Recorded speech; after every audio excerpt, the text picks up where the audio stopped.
There's a lot of exciting news circulating for John Cena, so we'll see what's new there and how this could affect Cody Rhodes and many others. Starting things off with everything that's new in the world of John Cena, 2025 will be an extremely bittersweet year because sure, we'll see John Cena on a regular basis on television again, but it will be his last active year ever inside of the wrestling ring. Lots of fans and even other superstars have been wondering how much Cena will really stick to his word of 2025 being the end of his wrestling career. And the overall feeling is that John Cena is as solid as a rock when it comes to his standpoint on 2025 being the end for him. He's going to do all the big events one last time, do all his obligated house shows and other televised appearances throughout the year, and then he's fully done forever. The company's head of communications, Chris Legentil, confirmed that John Cena's 2025 run will last for the entire year from start to finish. John Cena will make his first appearance of the year on the January 6th edition of Raw, and his last ever match itself will take place in December 2025. Now, there's reports going around that John Cena may not be at every single televised show of the entire year,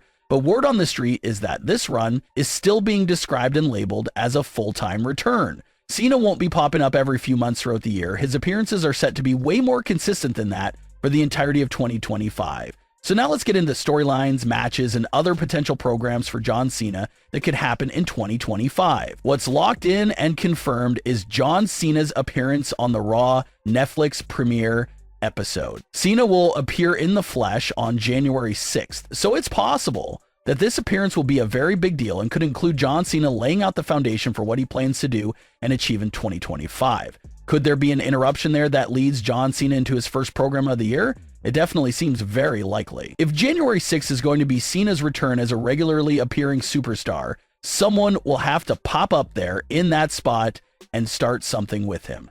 So, who are some top candidates for a spot like this? Well, there's been a lot of talk this week about seeing John Cena versus Logan Paul take place somewhere in the new year. This is something that Logan Paul has not been shy about at all. Logan has gone public about how he's been texting Triple H over the last few years to request a match with John Cena. Logan originally wanted to face John Cena at WrestleMania 39, but the match was given to Austin Theory instead. And now reports claim that Logan Paul is allegedly strongly coming after his dream match with John Cena once again. There was a report just this week that said Logan Paul versus John Cena was not completely off the table for WrestleMania 41. But that report also said that some people backstage weren't feeling that great about John Cena's last ever WrestleMania match going to Logan Paul. So those backstage mixed feelings could end up playing a role in why the match doesn't take place at WrestleMania. But just because the match isn't happening at WrestleMania 41 doesn't mean that it can't happen throughout the remainder of the year. John Cena is set for a countless amount of matches and appearances for 2025, so there's got to be a chance that Logan Paul could still get that match outside of WrestleMania 41. And with the big recent news that Logan Paul has been traded to Raw, the same show that Cena will be making his first few appearances at, it seems like they definitely could be building the stage there for a confrontation between those two sometime in early 2025. Another big topic with John Cena in recent weeks has been the 2025 Men's Royal Rumble. It's already been confirmed that John Cena will take part in this year's Royal Rumble match, but according to several different odds out there, it's looking like a lot of people not only expect Cena to take part in the Rumble, but a lot of people are expecting John Cena to win the entire Royal Rumble match. Cena still remains as the top favorite to win the Royal Rumble match, and a Cena win here does make sense.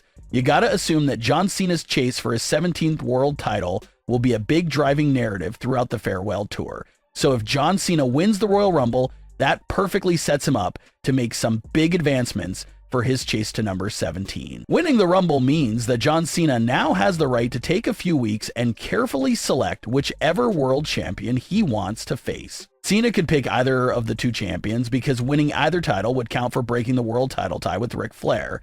And assuming that both world champions remain the same, that means Cena's choice would come down facing Cody Rhodes or Gunther at WrestleMania 41, which is two very exciting potential opponents for John Cena. John Cena has never faced Gunther, but something about that matchup feels so familiar because Gunther has that old school feel to him. He feels like one of those classic big heels that Cena faced back in his prime, so that would be exciting to watch play out. And with the Cody Rhodes matchup, a lot of fans are looking at that one as the real big money matchup here. And according to reports, John Cena versus Cody Rhodes at WrestleMania 41 is something that's actually on the table of possibilities for the company. Cody Rhodes speaks nothing but great words about John Cena as a performer and human being at every opportunity he can. But what would Cody think about John Cena targeting him and being a big threat to end his title reign? There'll be no doubt lots of respect on both sides, but John Cena is trying to win his 17th world title, and Cody Rhodes is trying to hold on to the title that he spent his whole life working for.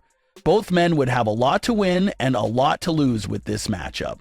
Just perfect high stakes for a WrestleMania headlining match. So that's the rumored WrestleMania matchup that's going around, and it's a pretty realistic scenario. One thing that fans are pointing out about this matchup, though, is that it's probably going to split the fans down the middle and be very difficult from a booking perspective, assuming that both John Cena and Cody Rhodes remain pure baby faces. Cody Rhodes is one of the faces of the company. Of course, you want to root for him to win, but at the same time, this is John Cena's last WrestleMania match with the tiebreaker on the line. Of course, you want to root for him as well. So the matchup may be the most difficult for the fans, because who do you truly root for here in this spot?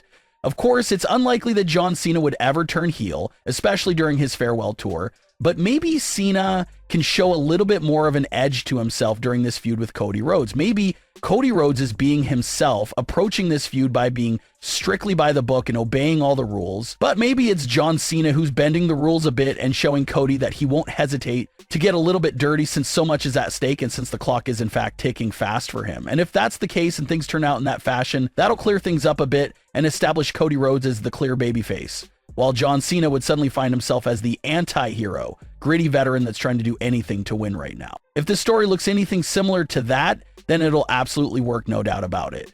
Again, Cody Rhodes versus John Cena is not confirmed for WrestleMania 41, but there continues to be a lot of rumors surrounding that matchup, so it's worth looking into and just speculating about. We should have a more clear idea if they're heading in this direction in just a few weeks with the Royal Rumble. If Cena does walk out of that event as the Royal Rumble winner, we better strap in, because this matchup really could be happening after all. And like we mentioned before here on WrestlingWorldCC, it has been confirmed that John Cena's farewell tour does not end with WrestleMania 41. It'll end at the actual end of the year in December. So the back half of 2025 for John Cena remains unknown, but as we inch deeper into January, it's looking like we have a pretty good idea for what the first half of the year could look like for him.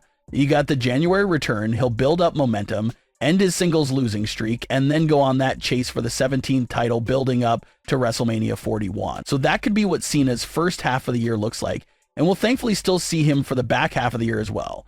There's a lot of hype for this farewell tour. It's definitely the first of its type in the wrestling industry. We've seen wrestlers make a big deal out of the final match in years past, but someone going on a year-long farewell tour has never really been done before in this industry. So a lot of people are excited to see how that looks inside the wrestling ring. But what are your thoughts on today's stories? Leave your comments below. Don't forget to subscribe with all notifications on, and leave a like if you enjoyed. Thanks for watching.